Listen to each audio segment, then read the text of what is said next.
Oh.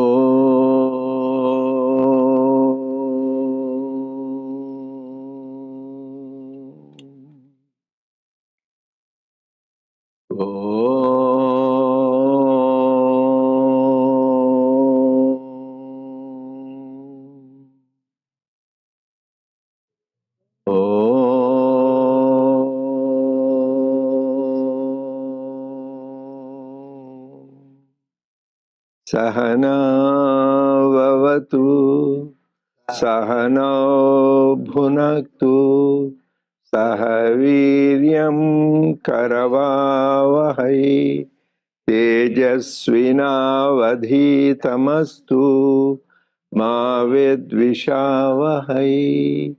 Om Shanti Shanti. May the Lord protect us.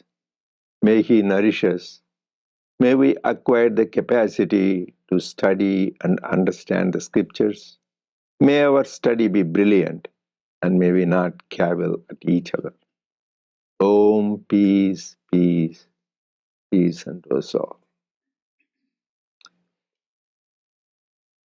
Dear brothers and sisters, loving Sai Ram to all of you, we welcome everybody to the Sathya Sai Center of Arcadia.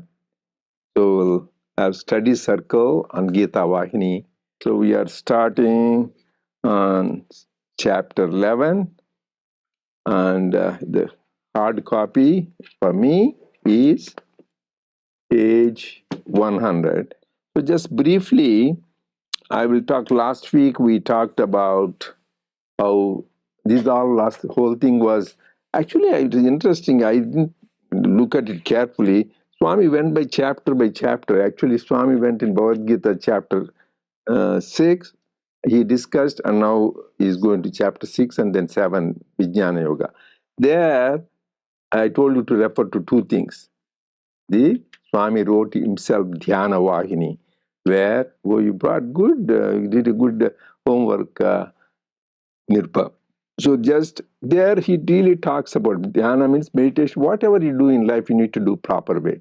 So he talks about the posture, how you should sit, right, erect, spine should be. So sometimes we slouch. So we also just be erect, spine. And then the breath should be controlled. That's why pranayama, being still so that you can focus and withdraw, distract from outside, go nivritti.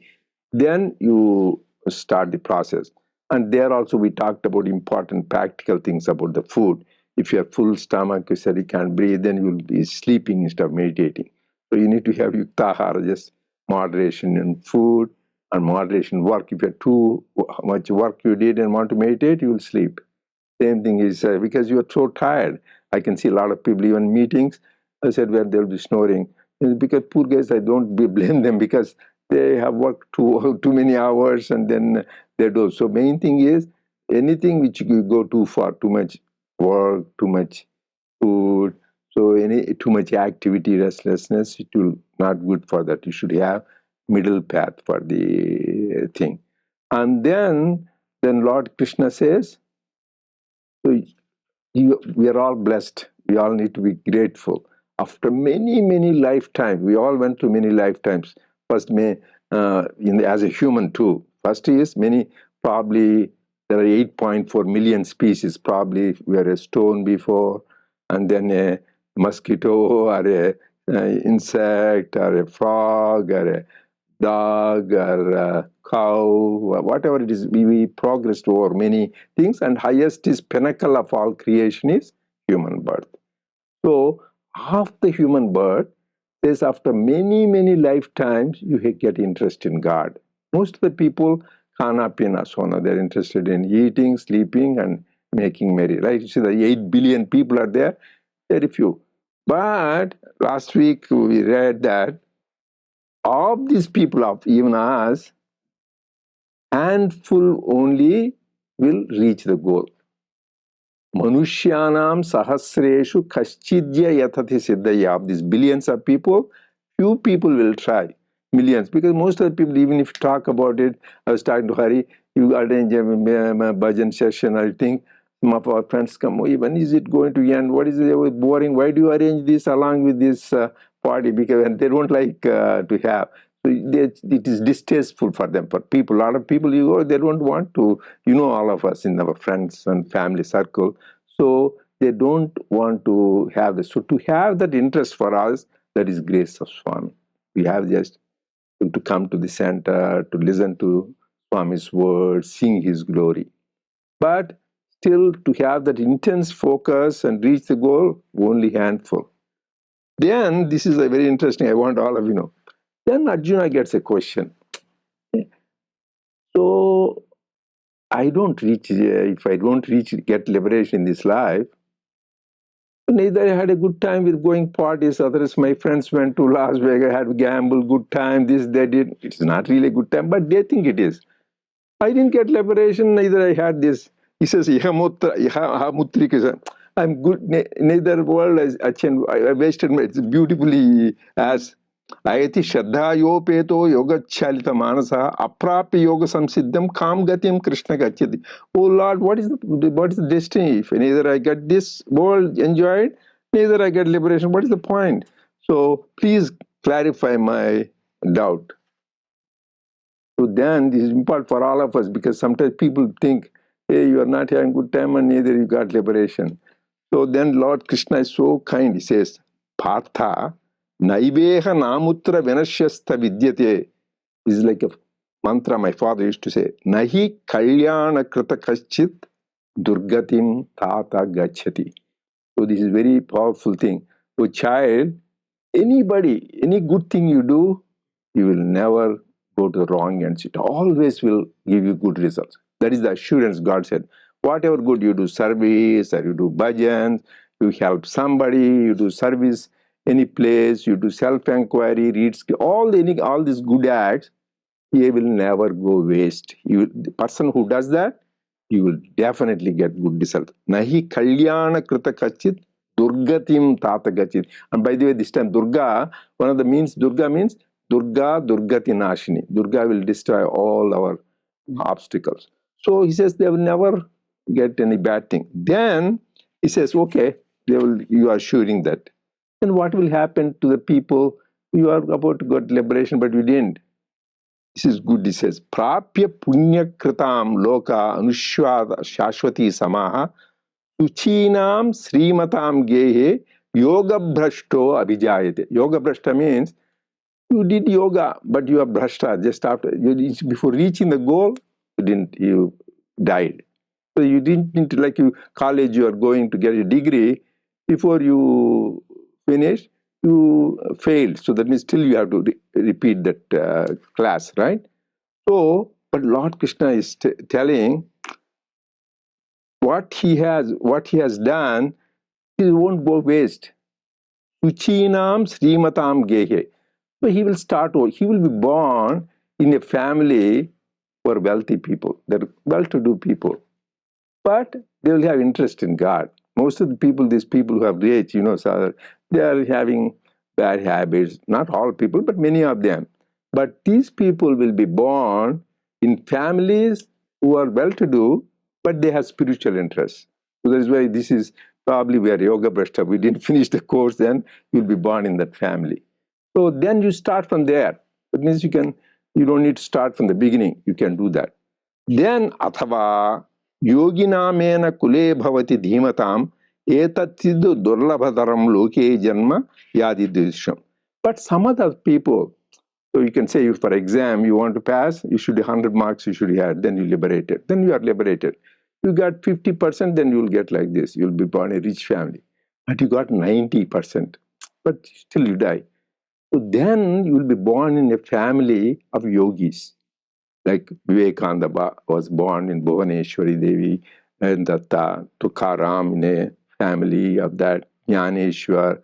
So all those great saints, you are born in a family, even as different degree. Your parents, not only you will born, your parents have spiritual interests.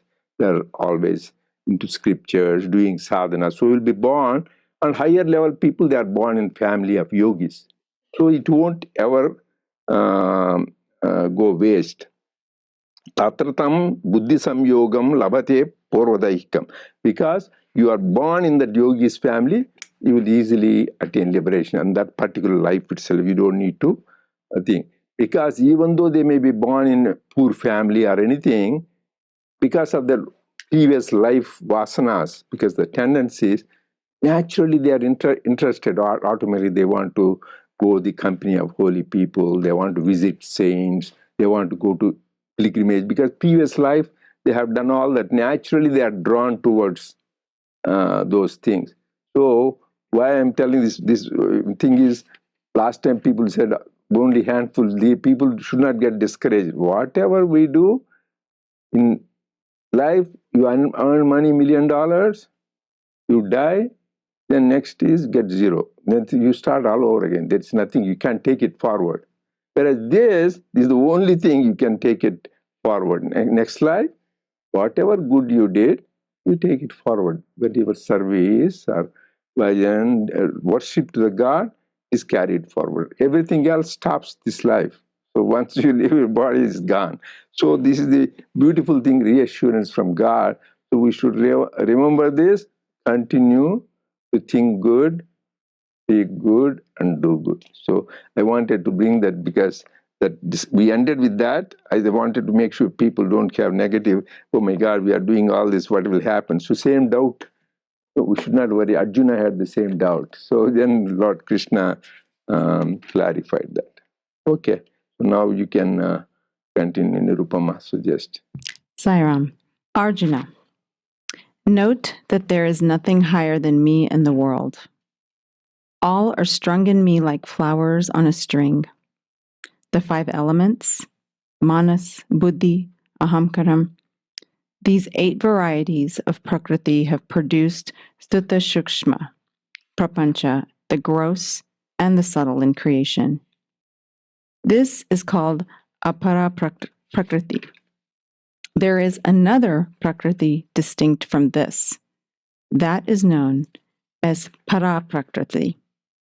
It is neither stula nor sukshma. It is chaitanya, indwelling in the jivi, the jagat itself, as its aspiration. The Lord first created the gross world, and then, as jiva, he entered it and rendered it chit by his chaitanya. This is declared clearly in the Vedas. You must consider apara prakriti to be the swabhava of Parameshwara, and the para prakriti to be his swarupa. Dwell on the meaning of these swabhava and swarupa and grasp it well. The gross is bound by the dictates of Chaitanya, which is sarva swatanitra, complete master, ever free. Jivi means that which assumes prana. The jivi holds onto prana through his skill and intelligence. He is the Antaryaman, who has penetrated into everything and who sustains everything. So Paraprakriti is not just Paramatma itself. All that becomes manifest with the same Chaitanya has to be taken as one. I can stop there. There's a lot. Yeah. So just to clarify a couple of things, I wanted to look this up because Lord Krishna said to really dwell on these. So Swabhava is really your own intrinsic nature and your own being, and Swarupa, as we know, is the form that we take from nature. So this intrinsic nature, as Lord Krishna says here, is really the manifestation of the divine source. And I think it's really timely that we discuss this on the first night of Navaratri, because Prakriti is really that divine feminine energy. It represents the manifestation of divine. But he so beautifully says, all are strung in me like flowers on a string. The 5 elements, the intellect, the mind, everything that exists is strung in the divine, on that divine thread. And it's that thread that goes through everything. And then as it goes through everything, what we are here to realize is that everything is really divine.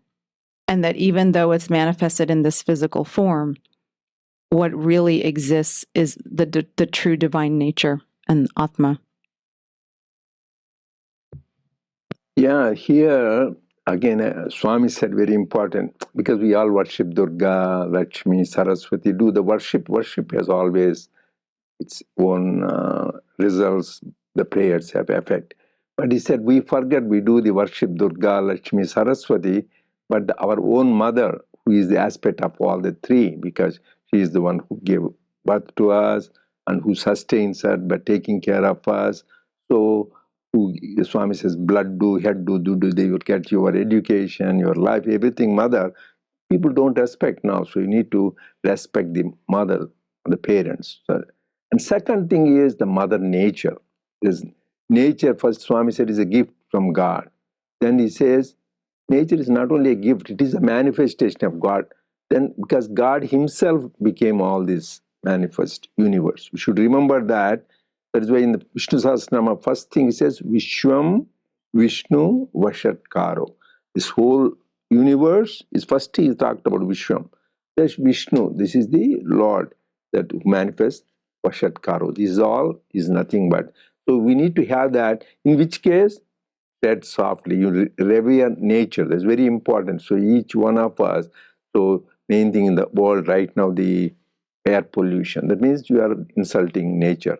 Deforestation, cutting down the trees. You know, we are not involved in that, but people who are industrialists, people who are in their business entrepreneurs, they do that. But deforestation is, that is why we are doing reforestation, tree planting. By the way, all of us, we need to participate. Now more than 600,000 trees, SSIO have planted around the world. So here we're doing on October 19th, right? In Sai Premali. And we have been doing all along, but we need to do more. The more you do, they say actually in Mahabharata, planting one tree is equal to doing a yajna. Gave so much importance to, I didn't realize till recently I came across trees is very, very noble, particularly some sacred trees like Ashwatha tree and then banyan tree and fig tree. These are all some sacred plants, tulasi. These are all supposed to be purify the atmosphere. So giving nature. So avoid the air pollution, sound pollution, pollution of the water. So respecting the mother is very, very important. Here, everything is strung on this thing. This is another important shloka. Every shloka of what Swami said, Lord Krishna, is important, but this is very important. Mattah parataram nasti kinchidasti dhananjaya Mai sarvamidam protam sutre mani ganaiva. Sutre mani gana. Mani means jewel. Sutre means thread. Like when you are making a chain, in the thread, you put the jewel, and when you see the necklace, the like pearl necklace, say there is under, but you don't see the thread which is putting them together, right? Right? Only you see that, but really without the thread, all the things will fall away. Similarly, God is the thread. He puts all of us together, all the whole creation.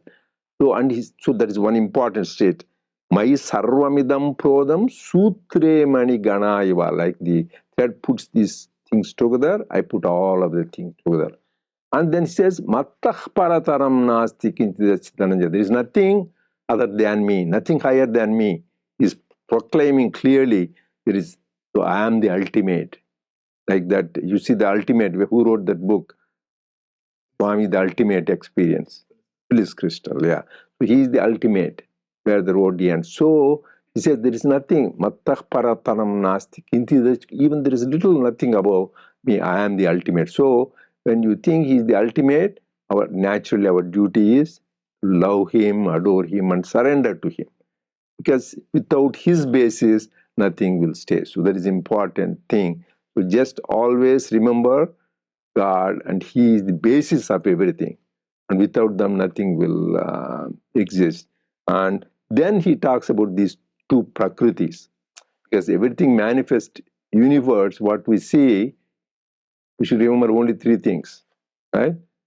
Jiva, our self-embodied being, and the Prakriti, you see the mountains, rivers, earth, houses, the whole thing is manifest. And third thing is the divinity, Ishvara, who is pervading in whom we don't really see except when it comes as an avatar, which is the tangible form. Otherwise, people like realized soul saints, they say in everything him, because there is nothing but him exists. But to develop to that stage, because Swami says anu kana kanamu, every atom, every cell, everything is permeated by the divine. To come to that stage, first we should say, in the beginning we think I am different, this nature is different, and God is different. But then finally when you realize there's only one thing that exists, it is the same divine which manifests as the embodied being and as the nature and as God. So there is nothing like three, it is only one. Ignorance makes us think this is. And in the Prakriti, there are two kinds of Prakriti. It says Para Prakriti, Apara Prakriti. Apara Prakriti is this manifest universe, Panchabhutas. What are the Panchabhutas, Charanjeevi?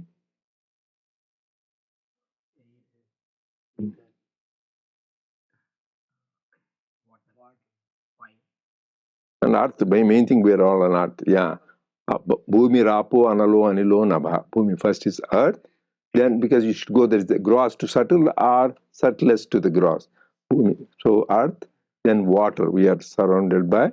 Then, Analaha, then fire, then Anilo, that means Vayu, that is the air. Then, space, Akasha. So, these are the five. That is why these five are Panchabhutas worshipped themselves as lingas. As in some places, like we have lingam to worship, right? In I think in the form of gold or in the earth or clay. But in some places, worship these five elements are worshipped as lingas. Like this earth itself is worshipped in Ekambareshwar in Kanjipuram in Tamil Nadu, and then Jambukeshwar in what is it, the near Srirangam. So there is Tiruvanakkaval, Jambukeshwar temple. That is Jaralingam. There is no lingam, but it's water as lingam. And Aruna, then third is Agni. Do you know where Agni lingam is? Arunachalam. Yeah, that's why it's so powerful. That's why we say Arunachala Shiva. Always Manasa Bhajare, that's the main thing. Arunachala Shiva, Arunachala Shiva, Arunachala. That is where Agni lingam.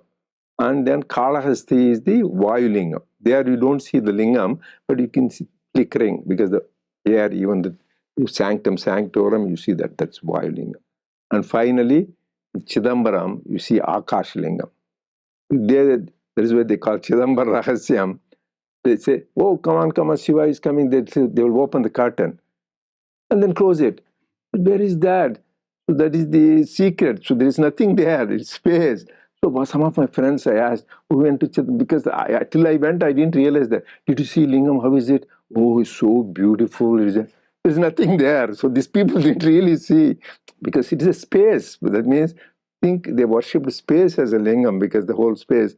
So that is the Chidambar Rahasyam. That means it is that people, they don't even inquire. They cannot say nothing there. So Freddy was asking, where is it? Where is it? I go, he cannot say nothing because Shiva, that is what it is. It was just for 5 minutes and then he has to come outside. That is what it is. Yes, it's just a space. Nothing. Like here, you will say, this is lingam. So people with tangible eyes, we want to see. So just you don't. These are the elements itself. That's why we need to worship. God is not. This is the five in the lower Apara Prakriti. Para Prakriti is the unmanifest. God Himself is the. We will talk next week. Para Vidya, Apara Vidya. There is also in the one Upanishads called Mundaka Upanishad, where talk about this. Para Vidya is the higher knowledge. Apara Vidya, what we do, physics, science, medicine, that is called Apara Vidya. So we'll stop here and continue next week. Jai Ram.